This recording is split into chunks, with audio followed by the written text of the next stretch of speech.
ہمارے یہاں جامعہ ملیہ اسلامیہ میں جب کالج میں پڑھتا تھا تو ایک غیر مسلم بھائی ملے، کالج میں ہی پڑھتے تھے ہمارے ساتھ وہ بھی، تو انہوں نے کہا بھائی میں زکوٰۃ کے نظام کو اسٹڈی کر رہا تھا، اسلام میں زکوٰۃ کا نظام ہے، میں دنیا کے ٹیکس کے نظام کو پڑھ رہا تھا اور یہ زکوٰۃ کے نظام کو پڑھ رہا تھا، مجھے بڑا فرق محسوس ہوا دنیا کے ٹیکس کے نظام میں اور اسلام میں جو زکوٰۃ کا سسٹم ہے اس میں۔ یہ اسلام میں زکوٰۃ کا سسٹم اتنا زبردست ہے، یہ نظام اتنا پیارا ہے کہ اگر یہ اپلائی ہو جائے تمہاری سوسائٹی میں تو مسلمانوں سے تو غریبی دور ہو جائے گی، مسلمانوں سے تو غریبی ختم ہو جائے گی۔ میں نے کہا بھائی بات تو صحیح ہے، تو کہا پھر مسلمان غریب کیوں ہیں یار؟ سب سے زیادہ مانگنے والے مسلمان ہیں، سب سے زیادہ ہاتھ پھیلانے والے مسلمان ہیں، برقع پہن کر کے، ٹوپیاں لگا کر کے، ہر جگہ، ہر گلی، ہر نکڑ، ہر مسجد کے دروازے پہ، ہر ریڈ لائٹ پہ ہاتھ پھیلانے والا مسلمان۔ تو اس نے کہا بھائی ایسا کیوں ہے؟ تمہاری غیرت کیوں نہیں جاگتی؟ اتنا شاندار سسٹم تمہارے یہاں موجود ہے، اس کے باوجود بھی مسلمان ہاتھ کیوں پھیلا رہے ہیں؟ تو اس نے جب مجھ سے سوال کیا تو میں نے کہا بھائی دیکھو، بنیادی طور سے بات یہ ہے کہ ہمارے یہاں، ہمارے ملک میں اسلامی حکومت تو ہے نہیں کہ کوئی خلیفہ ہو اور وہ طے کر دے کہ بھئی زکوٰۃ یہاں بھیجیے تاکہ ہم غریبوں میں اس کو تقسیم کریں۔ پہلی بات تو یہ ہے کہ ہماری کمزوری یہ ہے کہ یہاں اسلامی حکومت نہیں ہے، ورنہ اسلامی حکومت میں قانون یہ ہوتا ہے کہ اسلام کا جو خلیفہ ہوتا ہے وہ زکوٰۃ کو جمع کرتا ہے اور پھر اسی حساب سے وہ غریبوں میں تقسیم کر دیتا ہے، یا پھر وہ رشتہ داروں کو حکم دیتا ہے کہ تم اپنے رشتہ داروں کو دو۔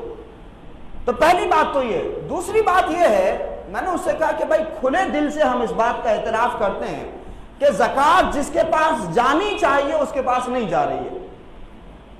کہا یہ کیسے ہو گیا؟ بالکل ایسے ہی ہے بھائی،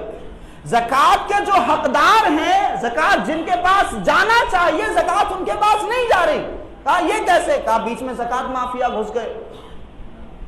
این جی او چلانے والے گھس گئے، یہ مدرسے چلانے والے گھس گئے۔ اچھا یہ بات بھی اتنا تیزی میں اس لیے کر رہا ہوں کیونکہ میں کمیشن نہیں کھاتا،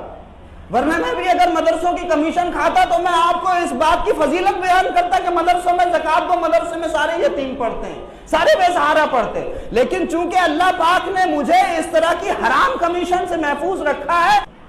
تو میں نے اس سے کہا کہ بھائی دراصل یہ زکوٰۃ مافیا غریب اور زکوٰۃ کے بیچ میں گھس گئے ہیں، اور جو غریبوں کا حق ہے یہ مدرسوں کے نام پر لے جاتے ہیں، یہ جو غریبوں کا حق ہے وہ این جی او اور تحریکوں کے نام پر لے جاتے ہیں۔ تو جس تک زکوٰۃ پہنچنی چاہیے اس غریب تک جب زکوٰۃ نہیں پہنچ رہی ہے تو پھر ظاہر سی بات ہے کہ وہ سڑکوں پر ہاتھ پھیلا رہا ہے۔ تو کہ ایک وجہ تو یہ ہے کہ یہ مافیا بھی اس میں گھس گئے، اور دوسری اس کی وجہ یہ ہے کہ زکوٰۃ لینے والا خود یہ طے کیے ہوئے ہے کہ اگلے سال بھی مجھے زکوٰۃ لینی ہے، اسی لیے وہ کہہ دیتا ہے جس سے بھی زکوٰۃ لے رہا ہے، کہا بھائی اگلے سال بھی خیال رکھنا،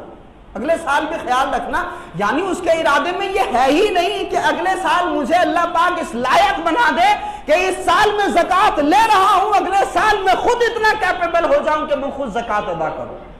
یہ نظریہ ہی نہیں زکوٰۃ لینے والے کا، اس نے بھی طے کر لیا کہ میں بھی مانگ رہا ہوں، زندگی بھر میرے بچے بھی مانگیں گے، اس لیے نسلاً بعد نسلاً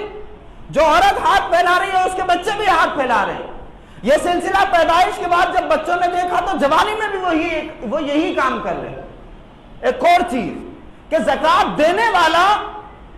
اس کا بھی کمال کا ایٹیٹیوڈ ہے۔ زکوٰۃ دینے والا کیا حرکت کر رہا ہے؟ زکوٰۃ دینے والے کی حرکت یہ ہے کہ وہ اگر اس پر مان لیجئے بالفرض 10,000 کی زکوٰۃ ہے تو اس نے بھی شان و شوکت سے ٹھاٹ باٹ سے اپنے یہاں لگایا ہوا ہے میلہ، 100 روپے کسی کو دے رہا ہے، 100 روپے کسی کو دے رہا ہے، 100 روپے کسی کو دے رہا ہے، نام کا نام ہو رہا ہے، زکوٰۃ کی زکوٰۃ ادا ہو رہی ہے؟ نہ زکوٰۃ ادا ہو رہی ہے نہ نام ہو رہا ہے، یہ صرف تماشا ہو رہا ہے۔ جی اگر آپ اس طرح سے اس فرض کو ادا کر رہے ہیں تو یاد رکھیے گا کہ یہ جو ادائیگی ہے نا، یہ جو انداز ہے، یہ جنت میں لے جانے والا نہیں ہے، یہ جہنم میں لے جانے والا، یہ اللہ کی خوشنودی کا سبب نہیں ہے، یہ اللہ کو ناراض کرنے کا سبب ہے۔ اس لیے اگر آپ زکوٰۃ ادا کر رہے ہیں تو اس انداز سے ادا کریں کہ اگر کسی غریب کو آپ نے زکوٰۃ دی ہے تو آپ کا